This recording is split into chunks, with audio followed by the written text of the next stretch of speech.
Monsieur le directeur général adjoint de l'UNESCO, Kusing, Excellences, Mesdames et Messieurs, chers amis, je salue tous les participants au Congrès international sur le message et l'action pour la paix de Don Primo Mazzolari. Et je vous remercie pour l'occasion qui m'est offerte d'apporter une contribution au siège prestigieux de l'UNESCO.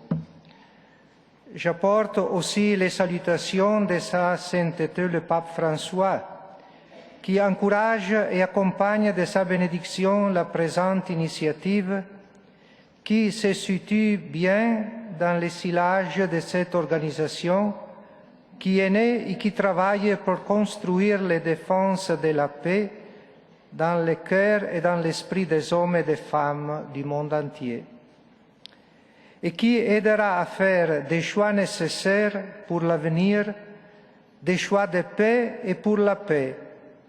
Et il n'y aura pas de paix sans une éducation adéquate des jeunes générations. Et il n'y aura pas d'éducation adéquate pour les jeunes d'aujourd'hui si la formation qui leur est offerte ne correspond pas bien à la nature de l'homme, être ouvert et relationnel. Il contesto dell'UNESCO e le riflessioni di Papa Francesco. Le contexte de l'UNESCO et les réflexions du pape François sont une occasion heureuse et opportune pour reprendre aujourd'hui le message de paix de Don Mazzolari et réfléchir sur la manière dont la pensée et l'action de ce prêtre peuvent nous aider tous à vivre notre époque avec courage et à contribuer à construire ce que le pape François, dans le sillon de ses prédécesseurs, appelle la civilisation de l'amour, dans laquelle chaque personne est aidée non seulement à avoir davantage, mais à être davantage. Il est donc très approprié de célébrer ici, à l'UNESCO, qui a pour mandat de construire la paix dans l'esprit et dans le cœur des femmes et des hommes du monde entier, une grande personnalité comme Don Mazzolari, bâtisseur de paix et éducateur de fraternité. Né en 1890 à Crémone et ordonné prêtre en 1912, Don Primo s'est retrouvé, jeune prêtre, à devoir affronter le drame de la guerre. En effet, en 1915, il est enrôlé comme simple soldat et de 1918 à 1920, il continue son service dans l'armée italienne comme chapelain militaire, comme aumônier militaire. Pendant ces années, il mûrit certaines convictions qui le conduiront ensuite à devenir un bâtisseur de paix au XXe siècle. À la veille de la Première Guerre mondiale, il est interventionniste et il salue favorablement l'entrée de l'Italie dans le conflit. Mais ce patriotisme initial est ensuite remis en cause par son expérience concrète comme prêtre en contact direct avec la guerre. Il écrit ceci dans une réflexion. Le prêtre soldat fut dans les tranchées, à l'assaut, à l'hôpital, au cantonnement et dans son cœur incandescent, les pierres fondées sous le canon. Devaient converger les confidences les plus tendres, les secrets les plus cachés, les afflictions les plus noires, les affres, l'angoisse, les déchirements d'une humanité proche maintenant, avec laquelle il vivait, agissait, souffrait, se confondait. Et beaucoup de ceux qui entraient dans la vie pour la première fois furent contraints de la regarder ainsi, les yeux encore brillants d'innocence et de naïveté. Beaucoup voyaient l'homme pour la première fois. La dure réalité de la guerre l'a aidé à comprendre qu'entre l'Évangile et la violence, la distance est abyssale. Au cours des mois passés au cœur de l'Europe, comme aumônier militaire en Haute-Silésie, en Pologne, il réfléchit dans son journal, le 2 mars 1920. C'est seulement lorsque les peuples de races différentes sauront vivre ensemble sur une même terre sans se faire de mal les uns aux autres, que nous serons parvenus à bon port. Mais alors le problème national et celui de la race n'existeront plus. L'humanité aura pris leur place. C'est un message d'une grande actualité à presque 100 ans de distance. Don Primo Mazzolari, à partir de cette expérience dramatique, n'a jamais cessé d'offrir sa contribution pour que la paix soit un lieu authentique de fraternité. Par la suite, tandis qu'en Italie et en Europe, les totalitarismes sévissaient, ce curé de campagne a eu le courage de s'opposer avec force à toute forme d'injustice et de racisme. Pendant la Seconde Guerre mondiale, il a soutenu la résistance comme l'exercice d'une conscience qui voulait préserver l'humanité du cauchemar de la violence. En 1941, lors d'une conférence à l'occasion d'un congrès liturgique, il propose de supprimer du vocabulaire l'habitude qui est devenue le langage commun. Il y a un jargon de guerre qui est la démonstration de notre barbarie. Sceller, fendre, détruire, compter les morts, les comparer à ceux des autres, comme si ceux-là n'étaient pas des nôtres. Purifier le langage et désarmer l'esprit sont pour Don Primo les façons de déraciner les fondements de la guerre. La réflexion sur la paix a accompagné toute l'existence de ce prêtre, qui était en même temps engagé au service de zones périphériques comme les villages de la plaine du Pô, où il a été nommé curé, à Cicognara et à Bozzolo. Même pendant ces années passées dans la paroisse, il n'a cessé de se montrer attentif au thème de la paix. Il s'est intéressé aux événements qui ont bouleversé l'Italie, l'Europe et le monde entier. Il suffit de penser à la Deuxième Guerre mondiale et à l'avènement des totalitarismes qui ont créé les conditions pour anéantir l'humanité et pour faire retomber à nouveau l'histoire dans le gouffre d'une guerre sans frontières. Sa critique de la mentalité de la guerre s'est justement intensifiée lorsqu'il a perçu que le drame pouvait se concrétiser sur le dos de personnes et de familles innocentes. C'est pourquoi il n'a pas dédaigné la critique contre tout pouvoir qui se pensait absolu, en piétinant l'homme et en utilisant des méthodes violentes. Ainsi a-t-il acquis une sensibilité fine, capable de saisir à temps la tragédie qui se consumait dans l'Europe des années 30. Il a pu reconnaître dans la guerre espagnole un horrible fratricide et dans l'invasion allemande de la Pologne un mystère criminel. Derrière la guerre civile en Espagne, écrivait-il, se meuvent les doubles troubles d'intérêts inhumains inavouables, couverts d'un attirail idéologique qui entraîne la majorité dans le mensonge en accélérant la coalition des peuples en deux blocs pour les faire précipiter avec une passion aveugle dans le gouffre de la terre.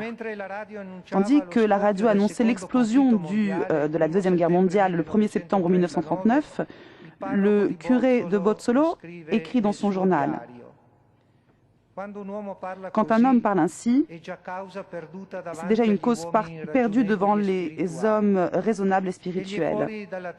Il est en dehors de la tradition et du sens chrétien, en dehors aussi de l'humanisme païen de Rome. On se demande s'il est normal ou si l'on est devant un mystère criminel tel que l'histoire n'en a jamais connu. » Le débat autour de la guerre s'est approfondi encore davantage quand ce sont les jeunes qui ont posé des questions radicales et dérangeantes. En 1941, au presbytère de Don Mazzolari, arrive une lettre d'un jeune aviateur florentin qui demande des lumières sur ces drames de conscience.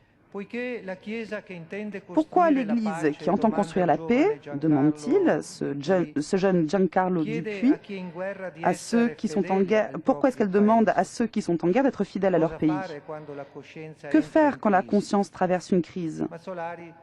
Mazzolari offre une très longue réponse à un aviateur. Et il n'esquive pas la radicalité des questions en jeu. La vérité et le bien ne sont presque jamais limpides. Il faut donc effectuer une œuvre de discernement. Le chrétien est appelé à libérer le vrai et le bien dans une réalité qui montre ses insuffisances. Cela ne signifie pas un compromis avec l'erreur et avec le mal, jamais licite, mais de faire face à la dimension concrète de la vie. Mazzolari tente ainsi de mettre en lumière la recherche de la conscience croyante qui ne peut prétendre, face à l'histoire, de recopier simplement des choix du passé.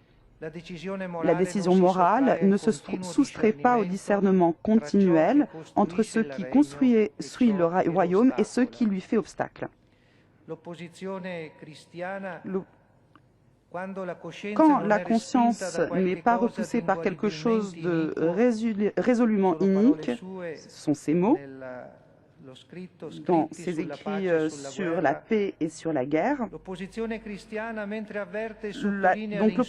Alors que l'opposition chrétienne perçoit et souligne les insuffisances partielles de l'agir collectif, elle ne les approuve pas pour les manques qu'elle manifeste, mais elle les accepte pour ce qu'elles ont de bien et pour les possibilités de mieux qu'elles possèdent. Loin d'être opportunisme ou compromis, c'est la manière vitale de rester dans l'histoire, qui nous permet de reconnaître et d'accepter seulement cette réalité qui, n'étant ni injuste ni mensongère en soi, peut être améliorée pour le bien commun uniquement si elle est accueillie comme le chrétien se doit d'accueillir et de vivre les réalités qui ne s'opposent pas à la foi et à la justice, et qui ne les nie pas. Devant la guerre en cours, Mazzolari soulignait deux nécessités: une nouvelle institution supranationale et la relance de l'objection de conscience. La Société des Nations lui semblait avoir échoué. Il fallait donner vie à un pouvoir au-dessus de l'État, qui puisse contenir, empêcher et juger au-dessus des intérêts particuliers l'émergence de conflits éventuels. En opposition à l'absolutisme de l'État, il fallait en outre réaffirmer l'autonomie naturelle et le droit de défense de la conscience morale. L'objection de conscience devenait ainsi la tentative de défense primordiale de la répugnance chrétienne au métier qui consistait à tuer. La réponse de la liberté humaine aux deux excès. L'homme mesure de toute chose et l'homme écrasé par toute chose. La possibilité de l'objection de conscience rétablissait le juste rapport entre les droits de l'homme et ceux de la communauté, laquelle a pour fin le bien commun, le perfectionnement même de l'homme. Dom Primo a indiqué le mythe du devoir comme exactement opposé au primat de la conscience morale. Éduquer le soldat ne consiste pas à le former à l'obéissance aveugle, mais à lui offrir les instruments pour un discernement sur le bien et le mal. En réalité, croire que l'Évangile cherche une fidélité formelle signifierait appauvrir le message de Jésus-Christ. La désobéissance devient alors un devoir devant des abus évidents ou répétés de l'autorité. Le pouvoir est en vue du bien commun. La conscience requiert la fidélité au bien commun, au droit de la vérité et de la justice. Ces réflexions ont convergé dans l'adhésion de Don Mazzolari à la résistance. La désobéissance civile pour lui, avant encore de prendre les armes, devait être construite avec la force de la pensée et des idées. Au début des années 40, en effet, Dom Primo a publié un de ses textes les plus provocateurs, Engagement avec le Christ. Il se présentait comme un hymne au témoignage chrétien. Il écrivait « La première condition demandée aux témoins ou aux prophètes est une claire conscience chrétienne pour discerner ce qui s'accorde et ce qui ne s'accorde pas avec l'Évangile. » Et il ajoutait « Nous vivons à une époque où l'accomplissement des devoirs commandés par les hommes n'importe pas tant que de sonder s'ils ont un fondement éthique. » D'où l'engagement du chrétien pour la libération de l'homme de toute forme d'esclavage. cohérent avec son engagement à construire le royaume des fils de Dieu, en opposition avec le royaume des serviteurs. Ces paroles ne passèrent pas inaperçues et furent la cause de la première arrestation de Don Mazzolari en février 1944. Par la suite, la même année, à cause de son engagement dans la résistance, il dut subir une seconde arrestation qui le poussa rapidement à fuir et à se cacher pendant plusieurs mois jusqu'au 25 avril 1945. Après la Seconde Guerre mondiale, le curé de Bozzolo s'est engagé dans la pacification des esprits et dans la reconstruction sociale pour offrir des motifs de responsabilité civile aux catholiques. Il fonda à cette fin, en 1949, le bimensuel Adesso. Il poursuivit sans trêve son engagement pour la paix. Il œuvra pour un dialogue aussi avec ceux qui étaient loin, à savoir ceux qui, bien que ne se reconnaissant pas dans l'Église, avaient pourtant à cœur la question de la paix et qui luttaient pour l'interdiction de la bombe atomique. Sa tentative de dialogue avec les partisans de la paix fut vue avec soupçon par l'Église elle-même, qui eut du mal, dans ce contexte, à en comprendre la prophétie. Malgré les incompréhensions, la passion de Mazzolari pour la paix ne diminua pas. Au contraire, son engagement s'est transformé en obstination. Son journal devint une caisse de résonance qui n'épargnait ses critiques à personne en un temps de dangereuse guerre froide. Il écrivait le 15 octobre 1950 « Ceux qui prêchent la paix et qui, au fond de leur cœur, souhaitent une guerre qui les soulage du cauchemar communiste sont de faux pacifistes. Et ceux qui se disent contre toutes les guerres, sauf celles qui, d'une manière ou d'une autre, peuvent servir la cause russe et communiste, sont de faux pacifistes. » Devant ces coalitions hypocrites, dangereuses et simplistes, nous préférons les risques d'une politique inventive qui ne se contente pas de répéter de manière abstraite « nous ne voulons pas la guerre », mais qui emploie tous les moyens honnêtes pour l'empêcher, en commençant par la raison et la religion. Notre devoir est de nous opposer au fanatisme. L'excès de propagande pour la guerre était pour Mazzolari le véritable danger duquel il fallait se garder. En bon observateur de la nature, gardien de son église paroissiale sur les rives du Pô, il se servait de cette image pour représenter la force dévastatrice de la guerre, capable de tout emporter. Si la guerre est comme un fleuve qui peut déborder et tout emporter dans la catastrophe, le monde est sauvé par les gardiens des rives de la paix. Leur devoir de prévention est fondamental. Mais si les hommes ne cessent pas de se haïr et de s'armer, il n'y a pas de berge qui puisse tenir, aussi consolidée soit-elle. Sa conviction était que chacun de nous est un ciel qui peut donner la pluie ou être serein, préparer la guerre ou confirmer la paix. Chacun de nous est le gardien des berges de la paix, avant tous les grands ou les ministres des Affaires étrangères. L'obstination pour la paix est le fruit de l'engagement de laïcs chrétiens qui cherchent à enlever ce qui lui fait obstacle. La seule voie praticable est celle du dialogue. Toutefois, prévenait-il, si nous, chrétiens, nous mettons hors la loi certaines nations parce qu'elles ont des principes économiques et philosophiques différents des nôtres, la recherche même de la paix devient un instrument ou un aspect de la guerre froide, sinon déjà un alibi pour une attaque préventive nécessaire. Ainsi rêvait-il d'une Église en sortie de ses propres camps armés pour éviter qu'elle ne devienne un champ de mines ou fermé ou se réfugier dans le soupçon mutuel et projeter un monde séparé. Il a fait de très nombreux appels à se préoccuper du sort de l'humanité et plus encore du projet européen. Ces interventions, qui remontaient surtout au début des années 50, prennent justement aujourd'hui un ton prophétique en ce lieu international de l'UNESCO. En 1953, à un moment de forte crise entre l'Est et l'Ouest, en pleine guerre froide, l'unité même de l'Europe était remise en cause. Le projet d'intégration à travers la communauté européenne de défense apparaissait dès le départ difficile. Mazzolari interprétait les signaux critiques et il écrivait courageusement à ce propos.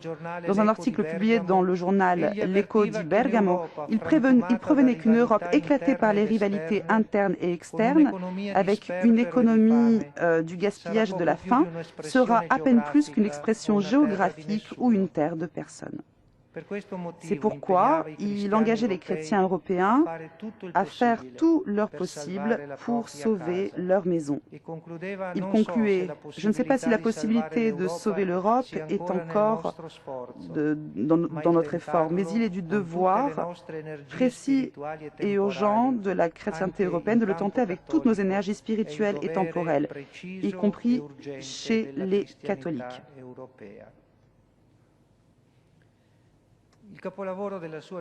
Le chef-d'œuvre de sa réflexion demeure sans aucun doute le livre « Tu ne tueras pas ». C'est un véritable manifeste pour la paix, publié anonymement en 1955, après les tragédies des deux guerres mondiales.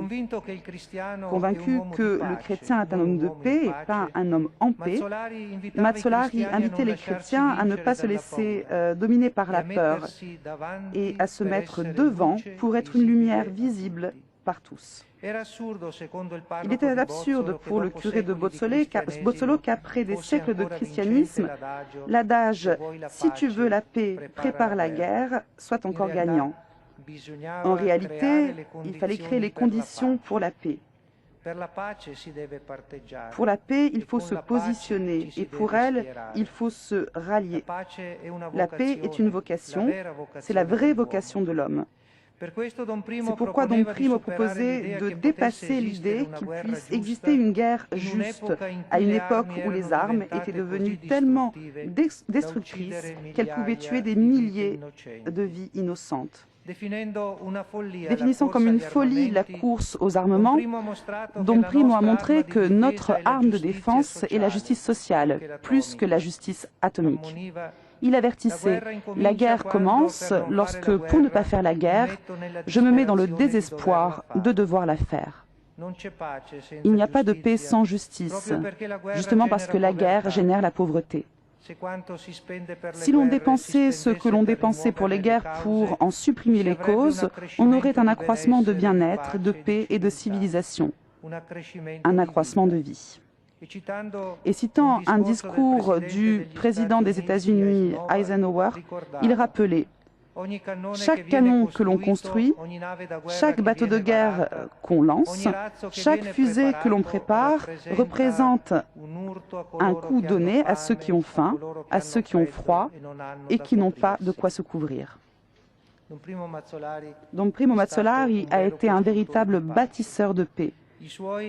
Ces enseignements rappellent que la paix est un bien qui doit être demandé pour tout le monde, même pour celui qui ne le mérite pas, et qu'elle est le fruit de l'engagement de tous les hommes de bonne volonté. Reprenant le message de Pie XII en 1939, « Rien n'est perdu avec la paix, tout peut l'être avec la guerre. » Le curé de Bozzolo affirmait ainsi que la paix ne peut être imposée, mais offerte. Elle est le fruit d'un désarmement qui part de l'esprit et que rejoint les choix des personnes jusqu'à ceux des hommes qui ont la responsabilité politique. Don Mazzolari est mort le 12 avril 1959. Sa tombe se trouve dans l'église paroissiale de Bozzolo et est devenue le but de pèlerinage de la part de nombreuses personnes. Le pape François lui-même s'y est rendu le 20 juin 2017 pour y commémorer cette extraordinaire figure de prêtre et de prophète. Les écrits de Don Primo Mazzolari sont une mine à laquelle les chercheurs, les intellectuels et les hommes de bonne volonté peuvent puiser. Les bâtisseurs de paix peuvent reconnaître aussi parmi les nombreux témoins ce simple curé de campagne, capable d'aimer l'humanité avec un grand cœur. L'actualité de son message est sous nos yeux. Je me permets de recueillir 3 enseignements de vie que nous pourrions partager au sein de ce congrès. Le premier est que la paix naît du dialogue entre les hommes. Dom Primo écrivait ceci: celui qui est trop sûr non pas de la vérité mais de sa vérité, plus qu'un témoin, est un prosélyte qui, avant même la récolte, divise le monde en deux et ne se rend pas compte que sa façon de marcher devant Dieu le met dans la tentation de supprimer ceux qui, n'étant plus pour lui des hommes, doivent être arrachés comme on arrache les racines du mal, sans pitié. La condition du dialogue est le désarmement.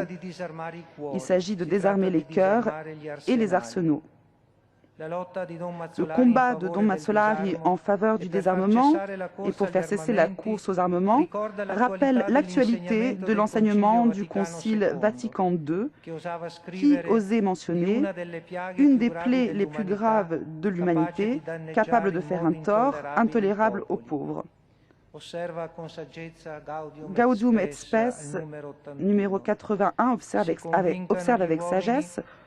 On doit néanmoins se convaincre que la course aux armements, à laquelle d'assez nombreuses nations s'en remettent, ne constitue pas une voie sûre pour le ferme maintien de la paix, et que le soi-disant équilibre qui en résulte n'est ni une paix stable, ni une paix véritable.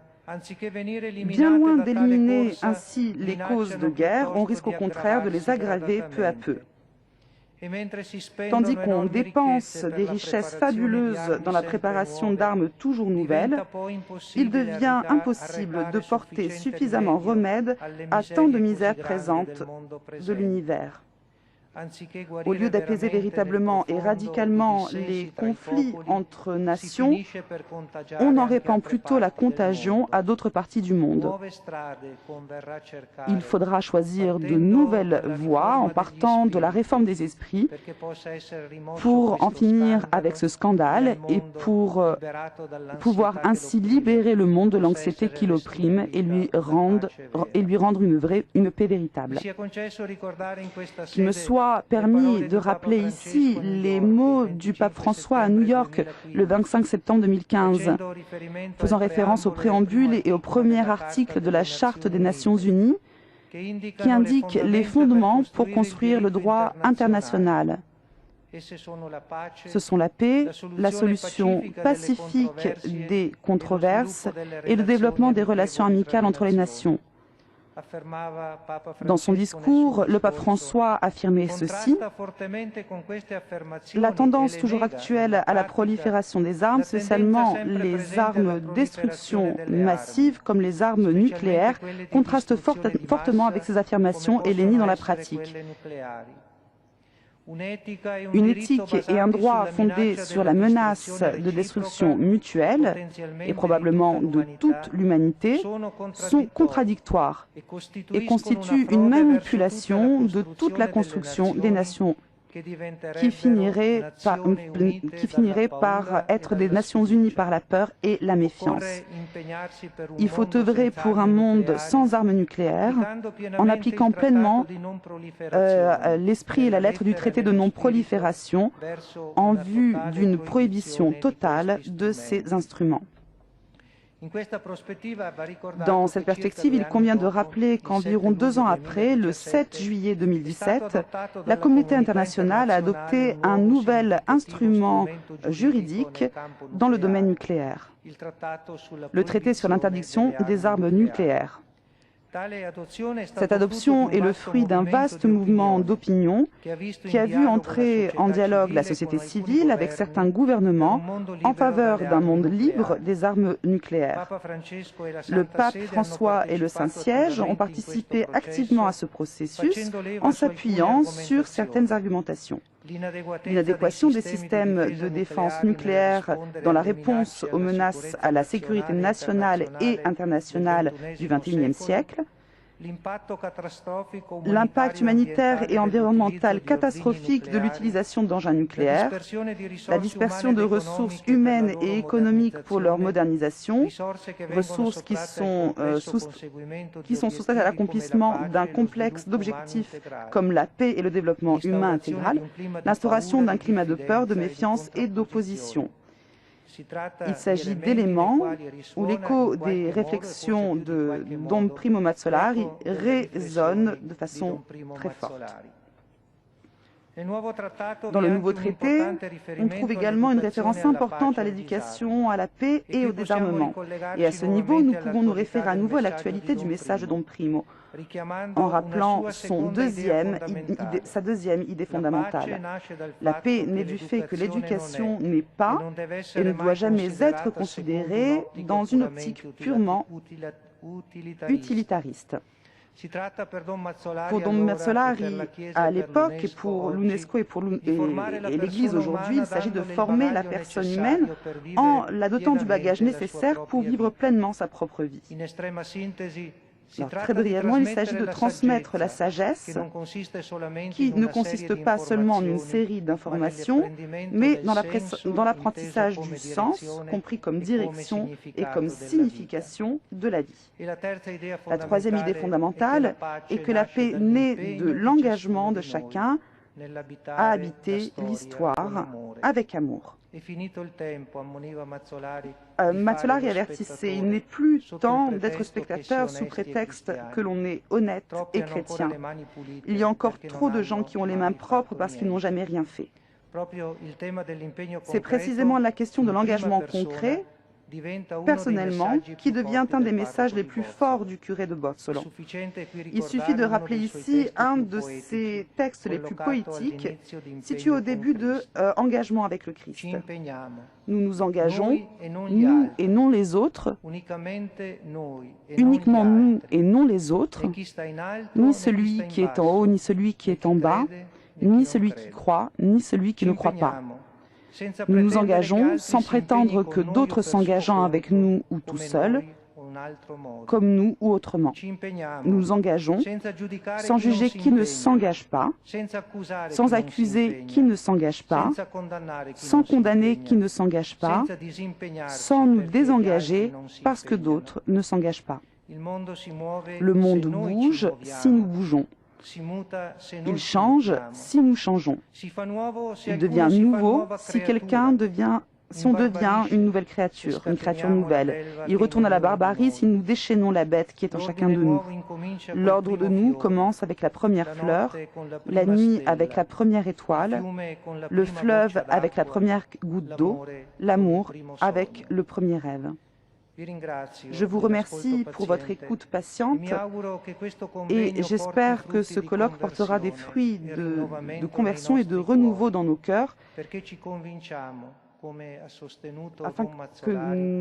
parce que nous sommes convaincus, comme l'a soutenu Dom Mazzolari, que la paix doit rester l'obstination constante de l'homme à toutes les époques et en faveur de toutes les personnes. Merci. C'est avec joie que je salue cette rencontre autour de Primo Mazzolari, rencontre à laquelle la pensée d'Emmanuel Mounier est conviée. J'ai choisi d'évoquer 6 grands thèmes importants de l'œuvre d'Emmanuel Mounier, dont je pense qu'ils ont éclairé le chemin de Primo Mazzolari. Dans ce choix, j'ai été aidé par Bruno Bignani, que je remercie. Premier thème, Mounier, penseur de la crise. On l'oublie trop souvent, l'essentiel de la pensée de Mounier l'essor de la pensée de Mounier est contemporain de la crise de 1929. Dès la fondation de la revue Esprit en 1932, il inclut la crise économique dans une crise globale, une crise de civilisation. La chose est évidente dès le premier article, tellement fondamental, de Mounier dans la revue Esprit. Le thème « Refaire la Renaissance ».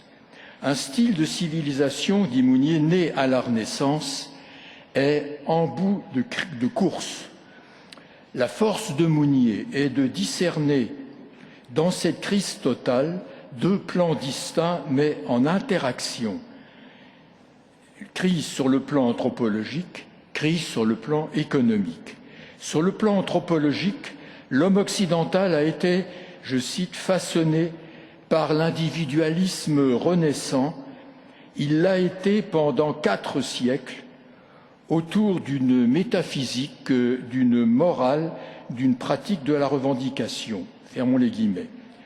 La métaphysique de l'individu a eu à la longue des effets redoutables sur le plan collectif, sur la possibilité même d'un monde commun. Les individus, je cite encore, ont démarqué, vidé, encerclé toute réalité collective à leur image. L'univers humain, sous leur effet anarchique, s'est détendu en une poussière de monde clos, profession, classe, nation, intérêts économiques. La liberté individuelle est devenue laisser faire, laisser passer, laisser faire, laisser passer le plus fort. Fin de citation. Mounier dénonce une certaine évolution de l'économie. Le bénéfice tiré de la spéculation a remplacé le profil industriel. Cet état de fait où l'économie est dominée par la logique de l'argent est ce que Mounier nomme précisément le désordre établi. C'est le coût humain de cette dérive qui soulève un radical refus chez Mounier. Ce coût, c'est la montée de la misère, l'écrasement des pauvres. La solidarité de Mounier avec le prolétariat a une source spirituelle. Dans l'avant-propos de son livre « Révolution personnaliste et communautaire », Mounier voit, je cite, « le corps brisé du prolétariat comme un Christ en croix ». Fermez les guillemets. Du coup, on peut mieux comprendre pourquoi Mounier récuse l'anticommunisme à la mode à l'époque, quand celui-ci est consentement au sort des travailleurs. Il refuse les solutions appliquées par le système soviétique et la philosophie de l'histoire portée par le marxisme. Ces engagements ont 2 points d'appui. D'une part, le fait que des communistes et des pauvres ont la confiance des pauvres, premier point d'appui, et deuxièmement, mon évangile est l'évangile des pauvres. Deuxième thème, la personne au centre. L'individualisme repose sur une vision appauvrie de la réalité humaine. Emmanuel Mounier le récuse parce qu'il voudrait saisir l'humanité dans sa complétude. La personne est donc chez Mounier avant tout le nom d'un effort pour dire de manière exacte la globalité de l'être humain. Certains termes qu'on lui préfère souvent sont en fait des réductions, des mutilations de la personne. Celle-ci, la personne, dépasse la conscience, car elle est corps et esprit inséparablement.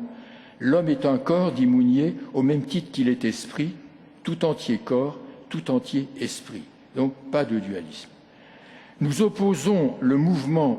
J'opposerai ici le mouvement qu'est la personne aux instances qui tendent à figer la personne, le moi, le sujet, philosophie contre le sujet, la personnalité. On rejoignait déjà ce terme dans la description de la personne. On rejoint déjà un terme essentiel dans la description de la personne, c'est la transcendance. La personne, dans la personne, il y a un mouvement de dépassement de soi qui se déploie sous 3 formes. C'est d'abord un mouvement de dépassement de soi vers soi-même, dans un effort jamais achevé, toujours remis en cause d'unification. Mais en même temps, ce mouvement de dépassement de soi est dépassement vers autrui. C'est une sortie de soi, une construction de la personne à travers la qualité de ses relations avec l'autre personne. Enfin, la transcendance vers soi-même, la transcendance vers autrui, serait brisée si la personne n'était pas transcendance vers des valeurs. Le mouvement de dépassement, de transcendement vers soi-même est unification de soi. En ce qui concerne et impulse ce mouvement, on peut parler de quête de ma vocation. Et là, je cite Mounier, « Ma personne est en moi la présence et l'unité d'une vocation intemporelle qui m'appelle à me dépasser indéfiniment moi-même, qui se dévoile dans le mouvement et opère à travers la matière qui la réfracte, une unification toujours imparfaite, toujours recommencée des éléments qui s'agitent en moi. » Fin de citation. Cette vocation, qui n'a pas ici un sens religieux, vous l'entendez bien, cette vocation n'est pas donnée d'emblée, elle se dévoile dans le mouvement même qui la recherche. Je cite, « La mission première de tout homme est de découvrir progressivement ce chiffre unique qui marque sa place et ses devoirs dans la communion universelle et de se consacrer contre la dispersion de la matière à ce rassemblement de soi. Ce chiffre unique évoque un message codé à déchiffrer. C'est aussi un travail de découverte de cette vocation comme sens de la présence unique d'un être dans le monde. S'agit-il d'un mystère? 10 ans avant le texte que je viens de citer, Mounier adopte cette formule. La personne est la protestation d'un mystère. Il est la présence même du réel, aussi banal, aussi universel, ce mystère, que la poésie à qui volontiers il s'abandonne. Ce mystère, c'est en moi que je le connais plus purement qu'ailleurs, dans le chiffre indéchiffrable de ma singularité. Je cite au passage l'affirmation de la singularité humaine contre l'individualisme. C'est un petit écho de l'extrême pertinence et actualité de la démarche de Mounier. Car il se révèle comme un centre positif d'activité et de réflexion, non pas seulement comme un réseau de refus et de dérobades. On le remarque ici. Le chiffre indéchiffrable dont parle Mounier, c'est celui de l'unicité d'un être, unicité qu'on ne peut expliquer. Je le cite encore, la personne prend conscience d'elle-même non pas dans une extase, mais dans une lutte de force. La force est un de ses principaux attributs. Je ferme la citation. Et la logique même de l'amour accorde valeur à la force. L'amour est lutte. L'amour est vie. Pardon, la vie est lutte contre la mort. La vie spirituelle est lutte contre l'inertie matérielle et le sommeil vital. Je ferme la citation. La force nécessaire peut aller jusqu'au risque de la vie. Une personne n'atteint sa pleine maturité qu'au moment où elle s'est choisie des fidélités qui valent plus que la vie. Fermez les guillemets. Le mouvement de progrès dans la société suppose la lutte des forces. Ce sont des points, chaque mot pourrait ouvre un chapitre fort dans la pensée de Mounier. Je le cite pour conclure ce point. Le droit est un essai toujours précaire pour rationaliser la force et l'incliner vers le domaine de l'amour. Troisième thème, la communauté nécessaire. Par souci de clarté, nous devrions dire aujourd'hui la communauté, selon Mounier, exclut tout communautarisme. Je dirais même qu'elle est la seule théorie, la seule pensée que j'ai pu reconnaître et repérer qui vraiment détruit le communautarisme à la base. C'est bien parce que pour lui, Mounier, une personne n'est vraiment elle-même que dans sa participation à telle ou telle communauté. Il est remarquable de constater que dès le début de son œuvre, Mounier aborde la question d'autrui, du prochain, à partir de la critique des communautés qui n'en ont que le nom. C'est le « nous » qui intervient d'emblée entre le « je » et le « tu ». Et là, évidemment, il faudrait parler de plusieurs auteurs qui ont insisté sur le « je-tu » contemporain de Mounier et montrer comment il va plus loin, en fait, que tous ces efforts. Mais il y a du « je » qui précède le « nous ». Et le « je » n'est pas lui-même sans le « nous ». Cela entraîne la possibilité pour le « je » de s'accomplir comme « je » dans le « nous ». On voit ici se pointer le fait que la relation dans un collectif humain n'est pas en tant que telle ennemie de l'originalité personnelle. Un peu plus loin, le texte précise encore ce rapport je-nous, excusez-moi un peu pour la jonglerie, un peu des pronoms qui peut peut-être surprendre au départ. Je cite, « Le nous, en réalité, qui est une réalité spirituelle, consécutive au je, ne naît pas d'un effacement des personnes, mais de leur accomplissement. Le nous de la fin de citation, le nous de la communauté naît de la relation entre deux personnes. La communauté se construit comme tissu de relations interpersonnelles. » J'ai un peu pointé toutes ces formules parce qu'en lisant un certain nombre de textes de notre cher pape François, je me disais, mais c'est la même chose, il n'a peut-être pas lu Mounier, mais c'est bien le cœur d'un certain problème que pose superbement le pape François. La communauté se construit comme tissu de relations interpersonnelles. Un nous communautaire, là je cite Mounier, un peu ample, est formé d'autres nous deux, de nous trois, croisés à l'infini. On pourrait dire, là fin de citation, on pourrait dire que c'est l'existence du maximum de relations interpersonnelles qui constitue la communauté, la présence de beaucoup de relations je-tu. La cohérence de la pensée de Mounier pourrait se résumer ainsi. Pas de communauté vraie sans relation entre des personnes, relation elle-même nécessaire à la constitution de chaque homme. Les deux, personne et communauté, sont réfléchis simultanément. C'est l'amour qui construit l'unité de la communauté. Sans l'amour, les personnes, je cite Mounier, ne parviennent pas à devenir elles-mêmes. Plus les autres me sont étrangers, plus je suis étranger à moi-même. Toute l'humanité est une immense conspiration d'amour penchée sur chacun de ses membres, mais il manque parfois des conspirateurs. Fin de citation. La communauté est véritablement le second pilier de la philosophie de la personne élaborée par Mounier. Une formule marque clairement le lien personne-communauté. Nous trouvons la communion insérée au cœur même de la personne, intégrante de son existence même. Remarquons que Mounier présente comme nécessaire à la personne à la fois la relation interpersonnelle et la communauté, entre lesquelles il s'évertue de penser une cohabitation, une coexistence tout à fait souhaitable. Cela se comprend dès lors qu'on a retenu que la relation interpersonnelle est constitutive de la communauté. Quatrième thème, une philosophie de l'engagement. Mounier, une philosophie de l'engagement. Bon, j'ai mélangé mes pages. L'homme est un corps au même titre qu'il est esprit, j'ai déjà cité ce point, tout entier corps et tout entier esprit. L'un ne va pas sans l'autre. Il n'y a pas un aspect du corps qui ne serait que corps, ni un aspect de l'esprit qui ne serait qu'esprit. C'est le pôle individuel de la personne, ce lien à la dispersion dans la matière individualisée ou qui revient au même matérialisé qui rend nécessaire l'engagement. C'est donc l'incarnation qui rend l'engagement nécessaire.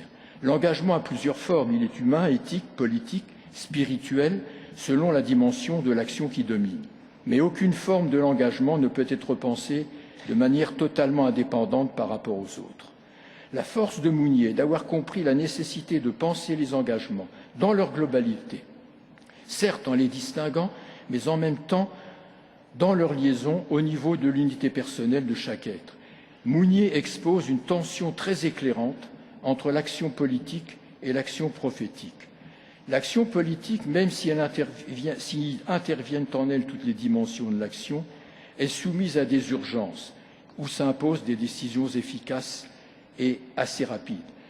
La seconde dépasse les contraintes immédiates et les limites de l'action politique pour affirmer au nom des valeurs la nécessité de faire progresser la conscience collective. Ici est le prophétisme, de sorte que des objectifs maintenant hors de portée s'imposeront de manière évidente et nécessaire à la conscience collective. Cette tension oppose deux types d'engagement, le politique et le prophète, mais elle traverse aussi bien l'homme engagé dans la politique que l'homme prophète. L'homme engagé dans la politique ne se dispense pas de la dimension prophétique.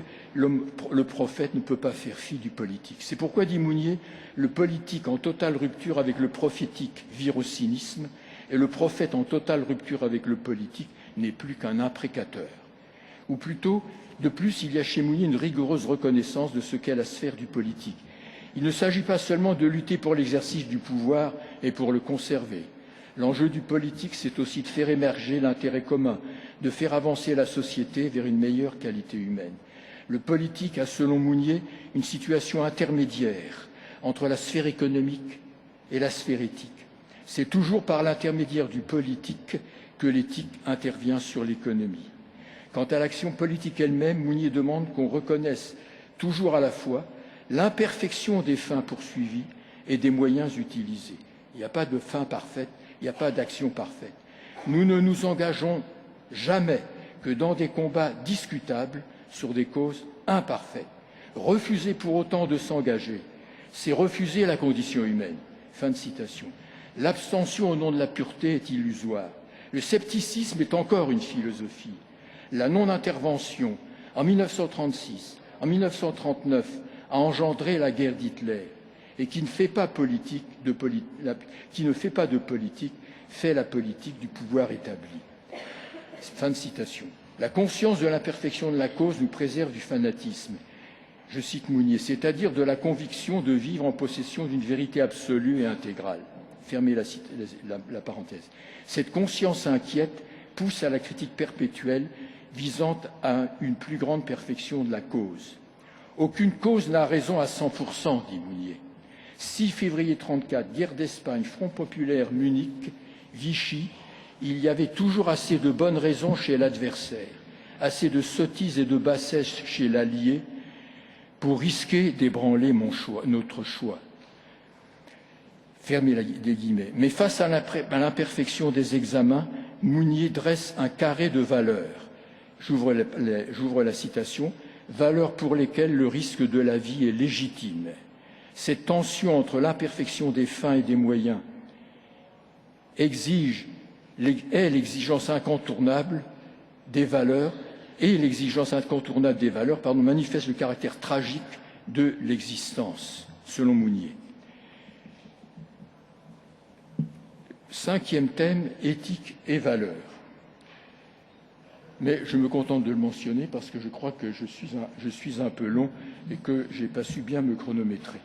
Alors je passe à mon 6e thème, christianisme et civilisation. Pour dire 2 mots du 5e thème que je ne développe pas, il y a chez Mounier une véritable philosophie des valeurs.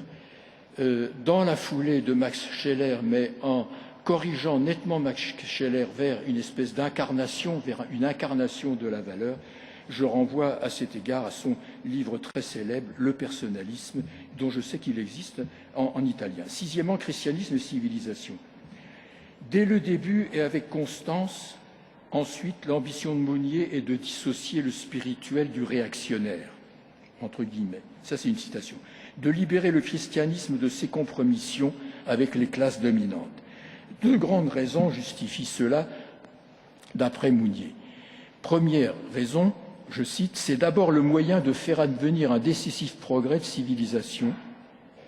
Donc il y a une fin qui est en elle-même forte. C'est aussi travailler à surmonter la cassure entre l'Église et le monde ouvrier. Et dans ce but, rendre le message chrétien audible par les plus pauvres, par ces prolétaires voués à la misère, par cette solidarité avec la misère, Mounier vise à rendre le christianisme enfin en harmonie avec son fondateur. Ce projet implique une révolution spirituelle pouvant s'accompagner d'une révolution sociale et politique et la rupture définitive avec le rêve de chrétienté, c'est-à-dire rupture avec le projet illusoire d'une civilisation chrétienne nominalement. Cet idéal, remarque Mounier, n'était pas inscrit dans la foi des apôtres, ni dans les premiers siècles du christianisme, et je renvoie au dernier chapitre de Feu à la chrétienté, qui est un texte majeur sur ce terrain. Pour retrouver la fidélité à son fondateur, le christianisme doit assumer pleinement l'exigence de l'incarnation.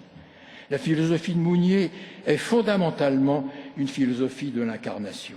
C'est là qu'est le point décisif, incarnation au sens pratiquement théologique. L'incarnation impose la totale inscription du spirituel dans le temporel et réciproquement. Dans ce but, Mounier suit la ligne de force marquée par Péguy. Distinction claire du spirituel et du temporel.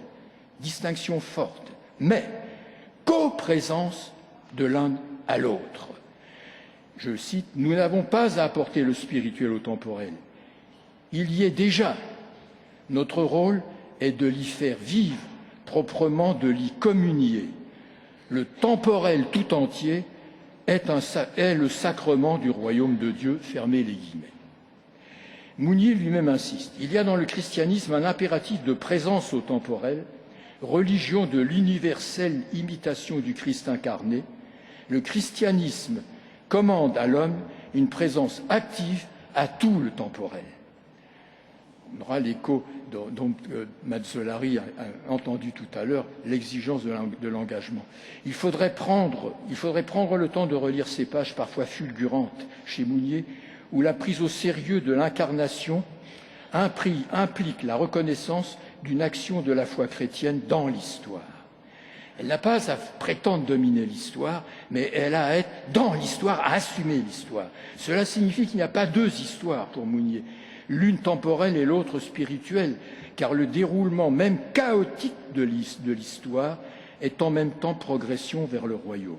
Ainsi, je cite, « Le christianisme apporte-t-il plus aux œuvres des hommes les plus extérieures quand il croit en intensité spirituelle que quand il se perd en tactique et en aménagement » Fin de citation. Mounier insiste. L'incarnation nous empêche de dire que le christianisme n'a rien à faire avec les civilisations. Il est plutôt question, là je ne cite plus, d'aider à l'accomplissement ultime de l'humanité. À travers le meilleur d'une civilisation, il y a un accès possible au sens ultime de l'humanité. Il est probable que dans cette conception des relations du christianisme avec la société et la civilisation, Mounier est en harmonie avec les intuitions les plus fortes de Péguy. Il est clair en tout cas que pour Mounier, le christianisme n'est pas lié définitivement à une civilisation. Il va à la rencontre de l'être humain partout et en tout temps quand il essaie de construire une humanité la meilleure possible. Je vous remercie.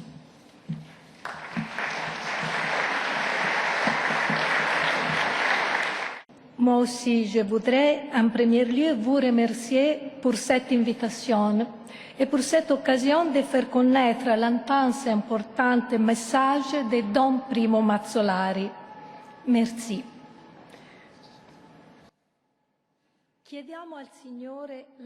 Nous demandons au Seigneur la grâce de voir les pauvres qui tapent à la porte du cœur, afin que la miséricorde de Dieu puisse entrer dans notre cœur. Ces mots ont été rédigés par le pape François dans son introduction pour la nouvelle édition du livre de Primo Mazzolari, La parola ai poveri, par Leonardo Sapienza pour les éditions Deoniane de Bologne, et ce en 2016.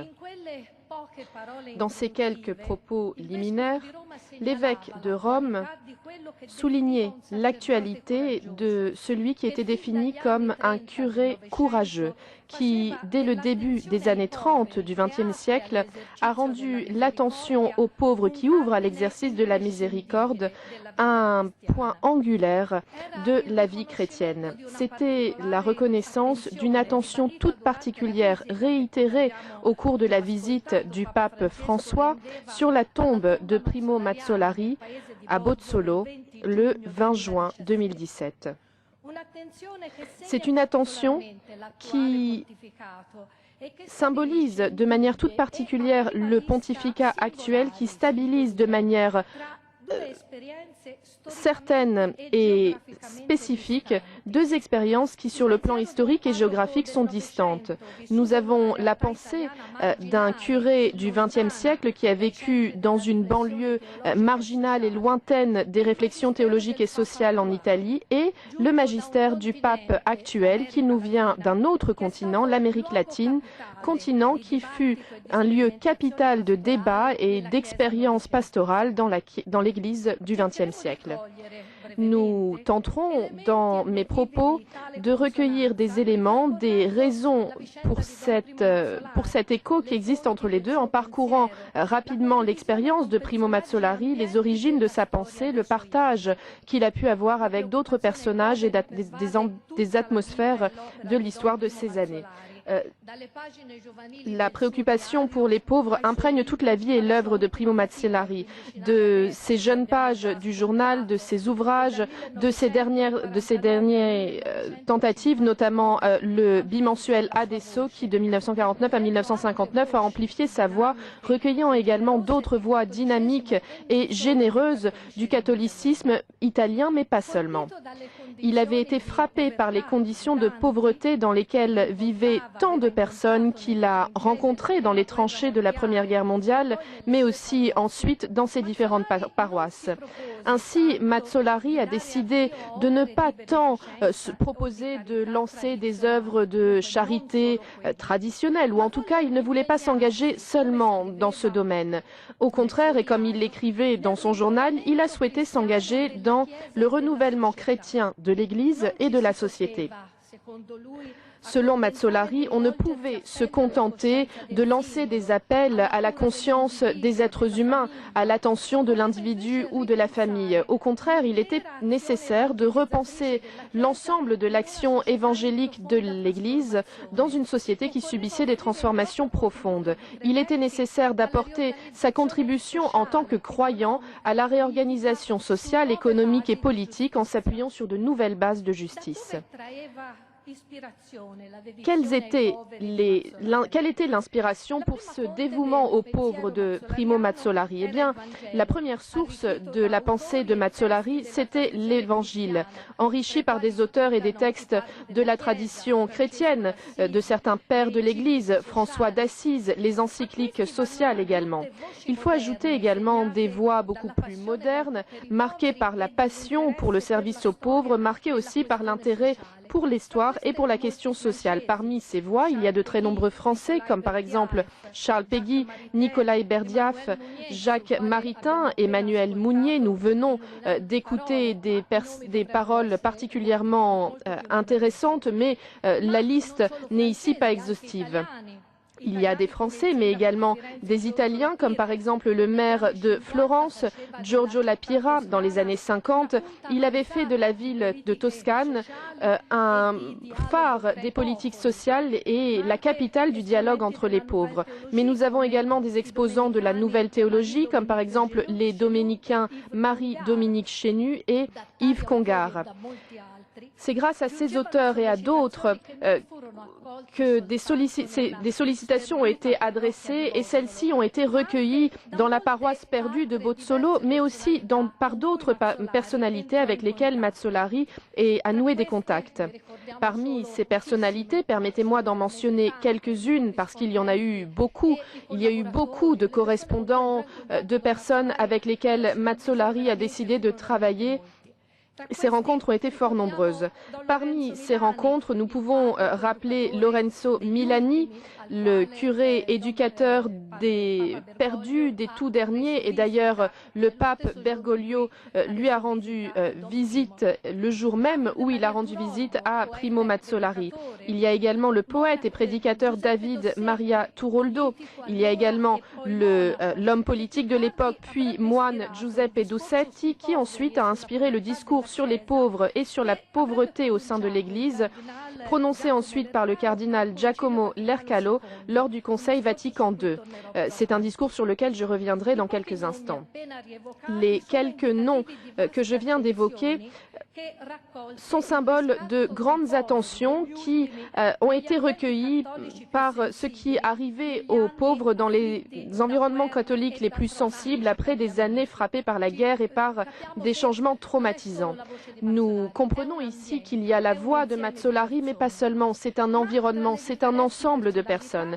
Mais parmi les différentes personnalités, Mazsolari s'est distingué en raison de la méditation particulièrement insistante qu'il menait à bien. C'est une méditation qui a d'ailleurs marqué l'ensemble de sa production d'auteurs passionnés et prolifiques.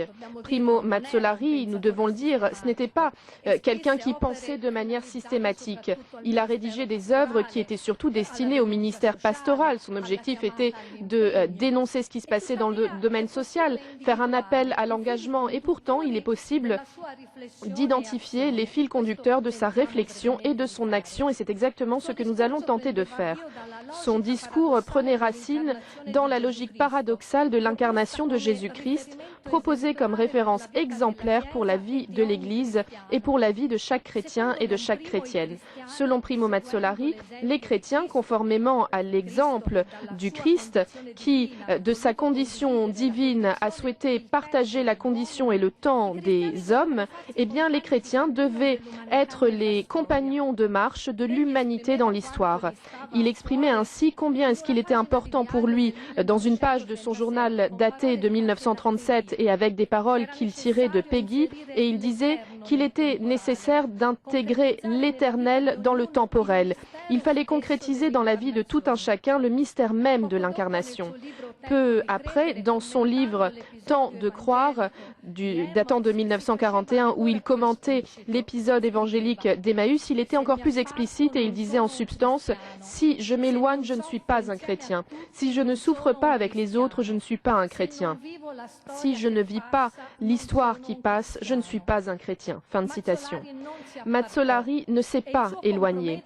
Et le fait de se donner sans aucune épargne dans la vie de son temps, dès les années 30, lui a fait, l'a soumis finalement à une double surveillance, celle d'une part de l'Église et d'autre part du fascisme. Alors ne pas s'éloigner, cela voulait dire alimenter la conscience antifasciste de son peuple. Plusieurs fois, il a couru le risque de perdre la vie. Cela signifiait également qu'il devait s'ouvrir au dialogue avec les lointains, comme il l'appelait de ses voeux, en commentant la parabole du fils prodige dans son livre La più bella avventura, la plus belle aventure. D'ailleurs, cela a été mentionné un petit peu plus tôt dans l'après-midi, même si bien entendu cette présentation fut synthétique. Lointain, dans le vocabulaire de Mazsolari, eh bien, l'on parlait des protestants, de ceux qui ne croyaient pas, mais surtout des pauvres qui appuyaient les partis socialistes et communistes, car ces derniers leur promettaient la justice contre l'injustice qui dominait. Cette attitude de dialogue, dans des années au cours desquelles les lointains de l'Église étaient considérés comme des adversaires à combattre, eh bien, cela a coûté à Mazsolari de très nombreuses incompréhensions ainsi que des censures ecclésiastiques. À chaque fois, il a répondu à ces incompréhensions et à ces censures avec une déclaration d'obéissance. Une obéissance qui ne remettait pas en question l'autorité de l'Église, mais une obéissance qui ne renonçait pas à exprimer avec franchise ce qui était dicté par sa conscience d'homme, sa conscience de chrétien. Je l'ai déjà rappelé, Primo Mazsolari gardait toujours à l'esprit les pauvres, les démunis qu'il rencontrait au quotidien. Cela dit, sa réflexion sur la pauvreté s'ouvrait également à une vision plus vaste. Ce n'était pas juste une analyse pure de caractère social, mais il s'enrichissait avec des valeurs anthropologiques, théologiques également, et souvent également avec des tons qui venaient de la contemplation. Pour lui, le pauvre, c'était n'importe quel homme qui, selon lui, était mendiant partout, qu'il tende la main ou qu'il ferme la main. Fin de citation. Mendiant en raison de sa condition de limite, de mortalité, de besoin. La pauvreté, pour lui, c'était un paradigme de l'humanité commune. C'était une expérience tellement universelle que le Fils de Dieu lui-même avait voulu la partager en s'incarnant dans un des hommes les plus pauvres sur terre. Ce sont les paroles de Mazsolari. La conscience de cette pauvreté partagée devait également ouvrir le regard, même les regards les plus durs et obstinés, à comprendre quelle était la perspective du pauvre. Don Primo écrivait « Ceux qui ont peu de charité voient peu de pauvres. Ceux qui ont beaucoup de charité voient beaucoup de pauvres. Ceux qui n'ont aucune charité ne voient personne. » Fin de citation. Et d'ailleurs, dans une des pages les plus intenses et poétiques de Mazzolari, c'est une des pages que j'aime le plus chez Mazzolari, et je le cite en substance, « Il serait préférable que Dieu n'existe pas. Il serait préférable que les pauvres n'existent pas. Car si Dieu existe, ma vie ne peut être la vie que je conduis aujourd'hui. Si les pauvres existent, ma vie ne peut pas être la vie que je vis aujourd'hui. Nous ne voulons pas voir Dieu, nous ne voulons pas voir la mort, nous ne voulons pas voir la douleur, nous ne voulons pas voir les pauvres.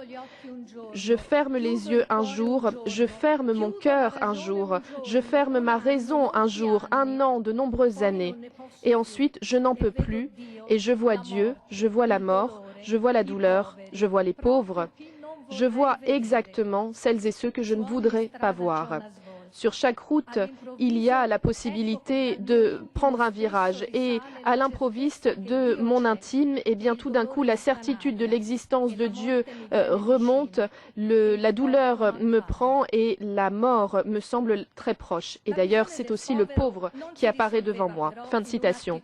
La vision du pauvre ne se résolvait pas dans une attitude simplement de contemplation. Au contraire, Mazzolari poussait à s'interroger sur les causes de la pauvreté, à essayer d'identifier des solutions envisageables. Don Primo les exprimait avec une formule assez originale, même si, une nouvelle fois, elle venait de la tradition de la Bible et des pères de l'Église, à savoir le « en plus » appartient aux pauvres. Étant donné que les biens de la terre sont créés pour tout un chacun, c'est ce qu'écrivait Mazzolari, eh bien celles et ceux qui possèdent plus s'approprient de manière illégitime ce qui ne leur revient pas.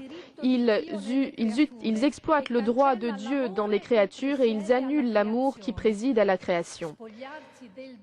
Se débarrasser de ce qui existe de plus, rendre ce qui a été malhonnêtement acquis, devient un devoir absolument nécessaire. Un devoir nécessaire pour tous les chrétiens, mais également dans la gestion des biens de l'Église, mais aussi dans la construction de la vie sociale. Sur le plan personnel, Mazzolari offrait un exemple tout à fait concret et tangible de détachement de ce « en plus » dont il parlait. Sa vie de curé était un témoignage intégral de tout ce qu'il affirmait dans son testament. Il écrivait, et je cite en substance, « Autour de mon autel, il n'y a jamais eu le son de l'argent. L'argent qui est passé par ici a été utilisé pour venir en aide à celles et ceux qui étaient dans le besoin. » En effet, il a aidé des déplacés, des réfugiés, il a aidé des Juifs à l'époque de la guerre et il est également venu en aide à beaucoup de personnes qui vivaient dans la misère et qui ont obtenu l'accueil et des réponses une fois la paix revenue. Sur le plan ecclésiastique, Primo Mazzolari recommandait que l'Église, en tant qu'institution, revienne à une situation où elle fasse resplendir sa pauvreté, où elle se libère des ors et des richesses, qu'elle se libère de tous les résidus de faste et de superflu. Ces paroles lui coûtèrent bien entendu des désapprobations ainsi que des reproches. Sur le plan social, la fin de la dictature fasciste, aux yeux de Mazzolari, offrait une opportunité toute nouvelle de rendre aux pauvres ce « en plus » qui leur revenait. Il a parlé d'une révolution chrétienne lorsqu'il évoquait cette opportunité qu'il entrevoyait. Et l'on comprend dans cette expression combien est-ce qu'il mêlait des contenus et des lexiques qui provenaient de Mounier et de Maritain. Cette révolution chrétienne, Mazzolari l'a rendue à la Democrazia Cristiana, c'est-à-dire le parti qui, en avril 1948, a remporté les élections avec la contribution importante de Don Mazzolari. Selon Mazzolari, ce parti, en rendant hommage à son inspiration chrétienne, devait procéder à un train de réforme particulièrement audacieux qui avait pour objectif de garantir à tous le droit au travail, mais également la réalisation des individus. L'objectif était aussi de réorienter la richesse pour le bien commun. Pour résumer, l'objectif était de surmonter les limites du capitalisme qui, aux yeux de Mazzolari et dans des paroles particulièrement fortes, était considéré comme une manière inhumaine d'organiser l'économie, inhumaine car elle était responsable des déséquilibres inacceptables qui existaient. À partir de cette conscience particulièrement sévère, l'on comprend pourquoi est-ce que Primo Mazzolari, bien qu'il condamnait avec force l'ancrage matérialiste du communisme, malgré tout a choisi de promouvoir le dialogue et les échanges avec les communistes. Je ne sais pas si vous le connaissez. Si vous connaissez « Je condamne le communisme, j'aime les communistes », c'est un des titres les plus connus de Mazzolari. Il a donc fait la promotion des dialogues et des échanges avec les communistes en espérant qu'il serait possible de réaliser des convergences fécondes, notamment sur les thématiques de la justice et de la paix. Néanmoins, ces attentes qu'il a placées entre les mains des laïcs qui étaient engagés dans le domaine politique furent profondément déçus. Pourquoi? Eh bien, il y a eu l'affirmation d'une organisation économique et sociale dont il saisissait que l'objectif était de privilégier l'accumulation de la richesse sur la primauté de l'homme et, de privilégier l'accumulation de richesse aussi sur la réalisation d'une société solidaire. Sa contribution s'est exprimée à travers la dénonciation, le rappel éthique, l'appel à la politique afin que la politique n'oublie pas les devoirs qu'elle avait vis-à-vis des derniers, des personnes les plus vulnérables. Il faut reconnaître également que sa formation et sa passion ne lui permettèrent pas toujours de comprendre quelles étaient les critiques, de pouvoir exprimer également ses critiques vis-à-vis du croisement entre foi et politique, ce qui aurait pu peut-être marquer de manière décisive et problématique l'histoire de l'Italie du XXe siècle. Il faut également souligner que ces critiques fut le sujet d'un débat particulièrement important qui s'est tenu quelques années plus tard, un débat qui a enflammé les années 60 et 70 du XXe siècle lorsque la vie de Mazzolari était arrivée à sa fin. En tout cas, ce qui fut clair pour Mazzolari, c'est que le mandat évangélique et la primauté des pauvres attendaient de la part de l'Église d'abandonner toute forme de pouvoir et de structure de privilèges. Il était nécessaire que l'Église ait la possibilité d'avoir un regard et des analyses d'autocritique. Il fallait également se mettre à la recherche d'un dialogue nouveau avec l'humanité contemporaine. Alors, nombre de personnes n'ont pas compris Don Mazzolari, mais il y a deux personnes qui le comprirent. Ces deux personnes ont promu une vision de l'Église comme Église des pauvres et espérèrent que cette perspective pourrait être reçue par le Conseil Vatican II. D'une part, et nous l'avons déjà entendu, il y a eu Jean XXIII.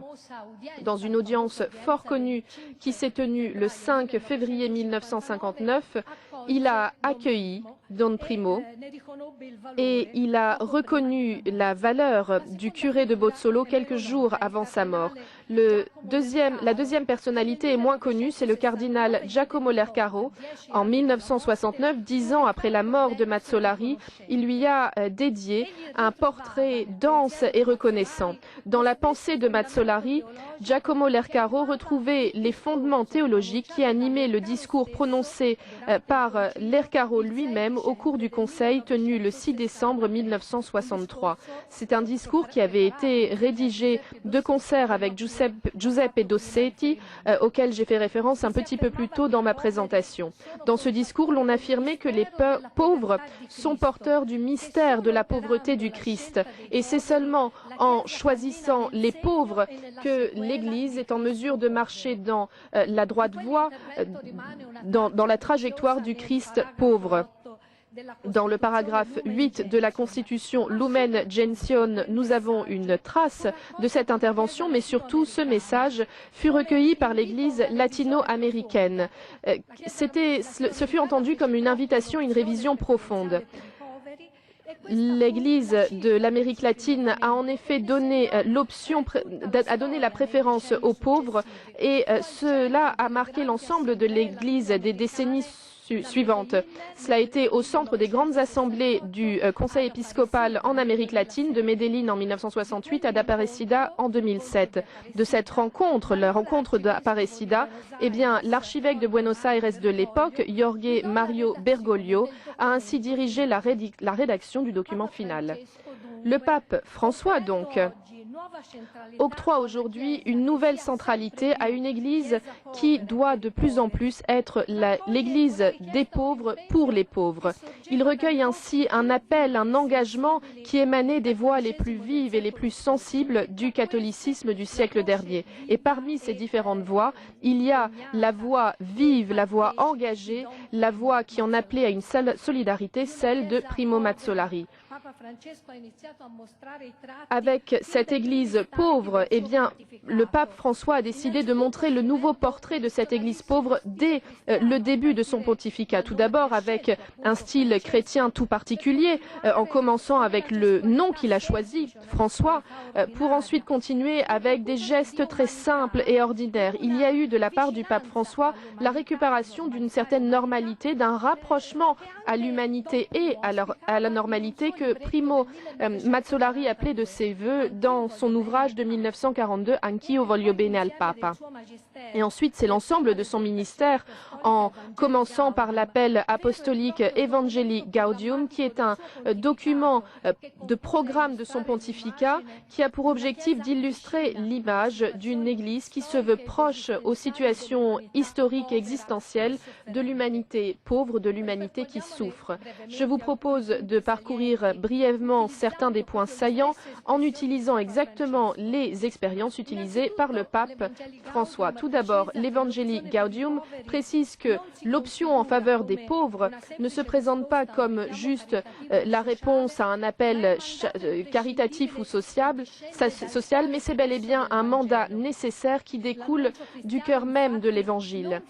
L'annonce chrétienne, en effet, ne se termine pas dans l'offre de relations personnelles, mais elle possède un contenu nécessairement social qui stabilise la connexion intime entre l'évangélisation et la promotion de l'être humain. En deuxième lieu, ce document prononce un jugement sans aucun appel sur l'idolâtrie de l'argent qui a tendance à gouverner l'économie actuelle. Et une nouvelle fois, nous rappelons les paroles fortes du pape François. Économie de l'exclusion, économie de l'inégalité, économie qui met à la marge, économie qui exclut, qui tue, qui considère la personne, l'être humain, comme un bien de consommation qui peut être utilisé et ensuite jeté à la poubelle, alors qu'au contraire, le ministère social de l'Église reconnaît la fonction sociale de la propriété et estime que la possession privée des biens a pour objectif de réaliser le bien commun. La pensée sociale de l'Église, et c'est ce que rappelle une nouvelle fois l'Evangelii Gaudium, a pour objectif d'orienter une action transformatrice, mais ne doit pas s'imposer comme une idéologie économique, sociale ou politique. Au contraire, elle reconnaît l'autonomie des différents domaines de compétences. Et il y a également la nécessité de favoriser l'action des laïcs, ne pas la limiter, mais bel et bien la favoriser. Et il y a également un besoin de s'occuper de la politique parce que malgré le discrédit de la politique, malgré tout, elle est reconnue, cette politique, comme une vocation très élevée, une des formes les plus précieuses de la charité, étant donné que son objectif est de chercher le bien commun. Bon, ce sont quelques phrases seulement, mais ces quelques phrases suffisent à vous faire comprendre quel est le ton le ton du ministère de Bergoglio sur l'Église des pauvres pour les pauvres. Et d'ailleurs, ce fut exactement la réflexion solitaire d'un curé de campagne, grâce à ses nombreuses lectures, grâce à sa capacité à partager les souffrances de l'humanité, grâce à son intuition de changement de rythme demandé à l'Église, de changement de direction même demandé à l'Église dans une société qui évoluait et changeait de manière très rapide. Ce qui est au cœur du problème, le fait que les pauvres soient au cœur du problème, c'était promu avec force par ce curé. C'est un point qui a émergé avant et après le Conseil Vatican II dans les consciences les plus éclairées. Et je pense que cette centralité est accueillie favorablement par le pontificat actuel. Et cela s'ouvre aujourd'hui à de grands défis éthiques qui étaient inimaginables il y a seulement quelques années, inimaginables pour Primo Mazzolari. Les problèmes liés à la mondialisation, la primauté de l'économie sur la politique, la domination de la technoscience les aspects particulièrement complexes de la crise écologique. Donner la parole aux pauvres, c'est un devoir acquis pour l'Église contemporaine. Je pense que cela dicte également la révision interne nécessaire à la lumière de la radicalité évangélique. Je pense qu'il s'agit là d'un des points particulièrement importants, peut-être un des derniers restés aujourd'hui, un des derniers piliers qui a pour objectif de contraster, de contrecarrer la domination de pouvoirs omnivores et inhumains. C'est bel et bien un défi, un des plus grands défis qui avait été traversé par Mazsolari au XXe siècle. François est guidé par cette conscience tout à fait solide, enracinée dans la révélation de la Bible, qu'il répète dans ses documents et dans ses interventions. Dieu se manifeste dans le temps, il est présent dans les processus de l'histoire et l'Église réalise le projet de Dieu non pas en cristallisant l'occupation des espaces du pouvoir, mais bel et bien en lançant des processus sur la longue période, en générant des dynamiques nouvelles. Une dynamique possible, animée également la possibilité de donner la parole aux pauvres, et ce par Don Primo. Dans son livre Il Samaritano, il commentait la parabole évangélique en disant la chose suivante: le Christ ne permet pas à son Église de s'arrêter. L'Église est debout, l'Église est en marche, même dans ces heures décisives. Moi, je ne sais pas, je ne suis pas capable d'imaginer la chrétienté de demain. C'est vrai que la route vers là-bas est encore obscure, mais la foi remplit mon cœur d'une certitude qui échappe à toute crainte. C'est dans cette Église qui donne la parole aux pauvres telle qu'elle est conçue par le pape François, c'est là que l'on retrouve l'écho des espérances qui aujourd'hui encore communiquent la vie et l'œuvre de Don Mazsolari. Merci à tous pour votre attention.